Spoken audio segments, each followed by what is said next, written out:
بسم اللہ الرحمن الرحیم۔ آشوریوں کا بادشاہ سارگون اپنے بیٹے سناخریب اور لشکر کے ساتھ جس وقت بابل شہر کے جنوبی دروازے کے قریب پہنچا، تب اس نے دیکھا حارث بن حریم اور دبیس بن بسرود نے لشکر کے سرکردہ سالاروں کے علاوہ شہر کے عمائدین کے ساتھ اس کا بہترین استقبال کیا تھا۔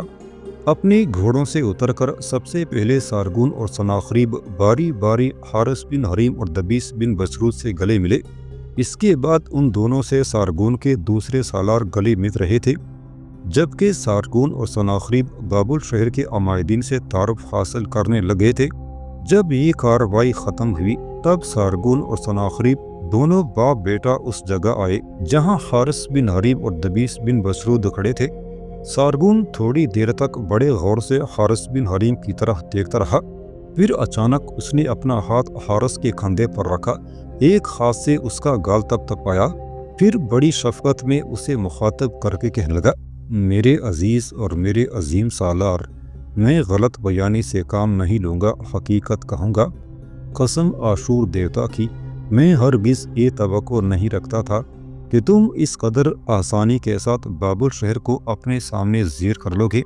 تم نے تو بابل شہر کو خام بنیادوں پر کھڑی مخدوش عمارت کی ٹوٹی سیڑھیوں کی طرح اپنے سامنے گرا کر رکھ دیا، کچھ گروندوں کی در و دیوار کے تعاقب میں لگے آندھیوں کے کاروانوں کی طرح بابل کو اپنے سامنے فتح کر کے رکھ دیا۔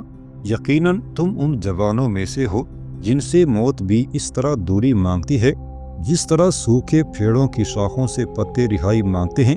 اب آشوریوں کے لیے یہ بابل فتح کر کے میرے اور اپنے درمیان فاصلوں کو بالکل ہی ختم کر دیا ہے۔ اب میری نگاہوں میں تمہاری حیثیت میرے پوتے اسار خدون کے برابر ہے، اس لیے کہ تم میرے پوتے ہی کی عمر کے لگ بھگ ہو۔ سارگون رکا، اس کے بعد پہلی جیسی شفقت میں کہنے لگا، جو الفاظ میں نے تمہیں مخاطب کر کے ادا کیے ہیں، ان الفاظ کا حقدار تمہارا ساتھی دبیس بن بسرود بھی ہے۔ میں اس کی شجاعت و دلیری کو بھی سلام کرتا ہوں۔ اس موقع پر اے ابن حریم، مانگو، تم اپنے اور اپنے ساتھی دبیس بن بسرود کے لیے کیا مانگتے ہو؟ جو کچھ بھی مانگو گے وہ میرے بس میں ہوا تو میں انکار نہیں کروں گا۔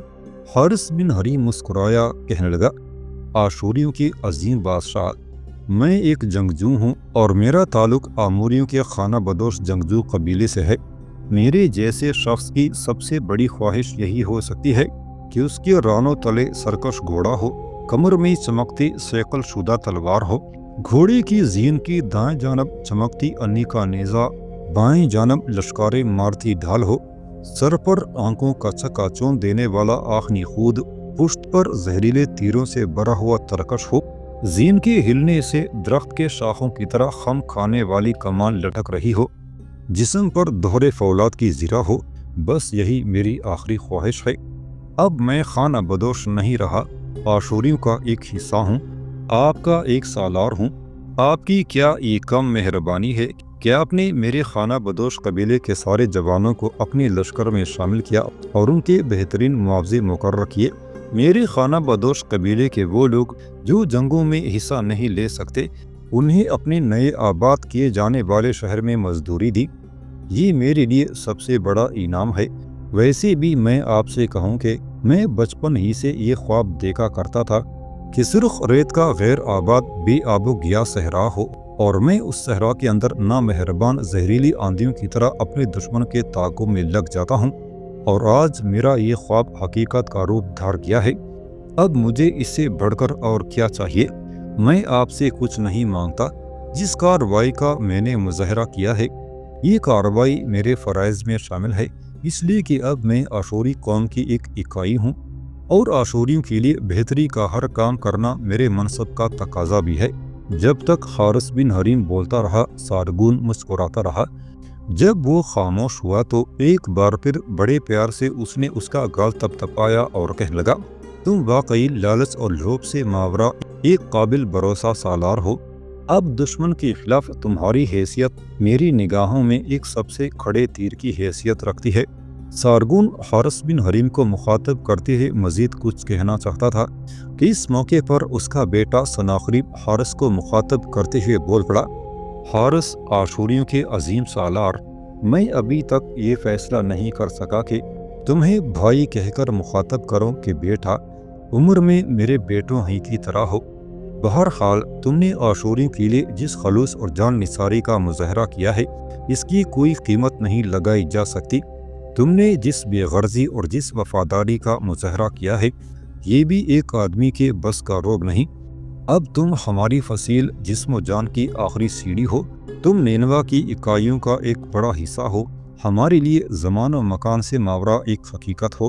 سناخریب جب خاموش ہوا تب حارث بن حلیم احتجاجی انداز میں دونوں باپ بیٹے کو مخاطب کر کے کہنے لگا، آپ دونوں باپ بیٹا تو میری اس انداز میں تعریف کرنے لگے ہیں جیسے میں نے کوئی ایسا معرکہ سر کیا ہے جو اس سے پہلے کسی سے سر نہ ہوا ہو اور جسے سر کر کے میں نے آشوری کی پشتوں پر احسان کر دیا ہے۔ ایسا ہرگز نہیں ہے۔ نینوا کے شمال میں نے 2 مہمات سر کرتی تھیں، وہ بھی میرے منصب کا حصہ تھی۔ بابل کو اپنے سامنے فتح اور نگوں کیا ہے تو یہ بھی میرے منصب ہی کا تقاضا تھا۔ کیا آشوریوں کی طرف سے یہ میرے لیے نعمت اور تحفہ کم ہے کہ میں آشوریوں کے لشکر کا بڑا سالار ہوں؟ اس سے بڑھ کر مجھے اور کیا چاہیے؟ میرے خیال میں اب آپ میری تعریف نہ کریں، یہاں کھڑا ہونا بھی اب بیکار ہے، شہر میں داخل ہونا چاہیے۔ لوگ بے چینی سے آپ دونوں باپ بیٹے کا استقبال کرنے کے منتظر ہیں۔ سارگون اور سناخریب دونوں نے حارث بن حلیم کی اس تجویز سے اتفاق کیا تھا۔ اس کے بعد وہ شہر میں داخل ہوئے۔ سب سے پہلے حارث بن حلیم اور دبیس بن بسرود نے شہر میں انتظار کرنے والے شہر کے سرکردہ لوگوں سے ان کا تعارف کرایا۔ پھر اس مستقر میں آئے جہاں پہلے حارث بن حلیم اور دبیس بن بسرود کے لشکری قیام کر چکے تھے، انہی کے اندر سناخریب کے لشکر کے قیام کا بھی انتظام کیا۔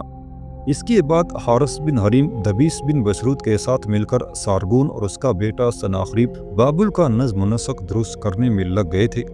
کلدانیوں کے بادشاہ نے آشوریوں سے انتقام لینے کے لیے بڑی برق رفتاری سے اپنے کام کی ابتدا کر دی تھی۔ اس کے کہنے پر کلدانی سلطنت اور دیگر کلدانی شہروں سے بڑے بڑے تربیت یافتہ لشکر در یقین پہنچنا شروع ہو گئے تھے۔ مردک بلدان ہر صورت میں آشوریوں کو شکست دے کر ان سے اپنا مرکزی شہر بابل واپس لینے کا تہیہ کر چکا تھا۔ جس وقت وہ ایلامیوں کے سرزمینوں سے بابل کے سقوط کی خبر سن کر در یقین کا رخ کر رہا تھا، اس وقت وہ مایوسی اور بددلی کا شکار تھا۔ لیکن جب کلدانیوں کے مختلف شہروں سے بڑے لشکر کلدانیوں کے دوسرے بڑے شہر در یقین میں جمع ہونا شروع ہو گئے، تب مردک بلدان کے حوصلے پھر بلند ہونا شروع ہو گئے۔ تب اسے یقین ہو گیا کہ مختلف شہروں سے جو لشکر اس کے پاس پہنچ رہے ہیں، اگر یہ سلسلہ جاری رہا تو بہت جلد وہ آشوریوں کو اپنی سرزمینوں سے نکال باہر کرے گا۔ مختلف شہروں سے لشکر در یقین پہنچتے رہے اور مردک بلدان کے سالار انہیں تربیت دیتے رہے۔ مردک بلدان نے جب اندازہ لگا لیا کہ در یقین میں اس قدر لشکر اس کے پاس جمع ہو گئے ہیں کہ وہ آشوریوں سے ٹکرا کر انہیں شکست دے سکتا ہے، تب اپنے لشکر کو لے کر وہ نکلا اور بابل کے رخ پر اس نے کوچ کیا۔ بابل پر حملہ آور ہو کر وہ آشوریوں کے بادشاہ سارگون اور حارث بن حلیم کو وہاں سے نکال کر بابل پر دوبارہ اپنا تسلط قائم کرنا چاہتا تھا۔ دوسری جانب آشوریوں کے مخبر بھی سارگون، سناخریب اور حارث بن حلیم کو اطلاع دے چکے تھے کہ در یقین میں مردک بلدان کے پاس ایک بہت بڑا لشکر جمع ہو چکا ہے اور وہ لشکر لے کر بابل کا رخ کر رہا ہے۔ یہ خبر سنتے ہی آشوریوں کا بادشاہ سارگون، اس کا بیٹا سناخریب، حارث بن حلیم اور دبیس بن بسرود بھی اپنے لشکر کو لے کر نکلے۔ چھوٹا سا ایک لشکر شہر کی حفاظت کے لیے چھوڑا گیا تھا، باقی لشکر کے ساتھ سارگون بڑی برق رفتاری سے اس شاہراہ پر سفر کر رہا تھا جو بابل سے در یقین کی طرف جاتی تھی۔ بابل اور در یقین شہروں کے درمیان دونوں لشکروں کا آمنا سامنا ہوا اور دونوں لشکروں نے ایک دوسرے کے سامنے پڑاؤ ڈال دیے تھے۔ ایک رات دونوں لشکروں نے انتہا درجے کا محتاط رہتے ہوئے آرام کیا۔ دوسرے دن دونوں لشکروں نے جنگ کی ابتدا کرنے کے لیے اپنی صفیں درست کرنا شروع کر دی تھیں۔ کلدانیوں کے بادشاہ مردک بلدان نے اپنے پورے لشکر کو 3 حصوں میں تقسیم کیا۔ وسطی حصہ اپنے پاس رکھا، دائیں جانب اپنے بہترین سالار کناس کو اور بائیں جانب دوسرے سالار کو رکھا گیا تھا۔ اس کی طرف دیکھتے ہوئے آشوریوں کے بادشاہ سارگون نے بھی اپنے لشکر کے بھی 3 ہی حصے کیے۔ ایک حصہ اپنے پاس رکھا، دوسرا حارث بن حریم اور دبیس بن بسرود کے پاس، اور تیسرا اس کے اپنے بیٹے سناخریب کے پاس تھا۔ کلدانی چونکہ آشوریوں کے خلاف ایک غایت درجے کی نفرت رکھتے تھے، اس لیے کہ انہوں نے ان سے ان کا مرکزی شہر بابل چھین لیا تھا، لہٰذا غصے اور انتقام کی آگ میں جلتے ہوئے کلدانیوں کے بادشاہ مردک بلدان نے جنگ کی ابتدا کی، اور وہ اپنے پورے لشکر کے ساتھ آشوریوں پر ٹوٹ پڑا تھا۔ آشوریوں نے پہلے کلدانیوں کا حملہ روکا، اس کے بعد وہ سارگون، سناخریب، حارث بن حریم اور دبیس بن بسرود کی سرکردگی میں کلدانیوں پر حملہ آور ہو گئے تھے۔ تھوڑی دیر کی ہی جنگ کے بعد کلدانیوں کی حالت خراب ہونا شروع ہو گئی تھی، یہاں تک کہ کلدانی آشوریوں کے حملے کو برداشت نہ کر سکے، اور کلدانیوں کا بادشاہ مردک بلدان اپنی بیوی اور بیٹیوں کو آشوریوں کے رحم و کرم پر چھوڑ کر اپنے بقیہ لشکر کے ساتھ فرار ہونے میں کامیاب ہو گیا۔ آشوریوں سے بچنے کے لیے اس نے کس سمت کا رخ کیا تھا، کسی کو کچھ خبر نہ ہوئی۔ کلدانیوں کے خلاف اس شاندار فتح پر سارگون نے بے پناہ خوشی کا اظہار کیا۔ اس نے اپنے بیٹے سناخریب، حارث بن حریم اور دبیس بن بسرود کو ایک جگہ جمع کیا۔ تینوں اس کے قریب آئے تو حارث بن حریم کی طرف دیکھتے ہوئے سارگون کہہ اٹھا، ابن حریم، تمہارا آشوریوں میں داخل ہونا ہمارے لیے خوش قسمتی کی علامت بن گیا ہے۔ پہلے تم نے 2 شمالی مہمات کو کامیابی سے سر کیا، پھر میری غیر موجودگی میں بابل کو فتح کیا۔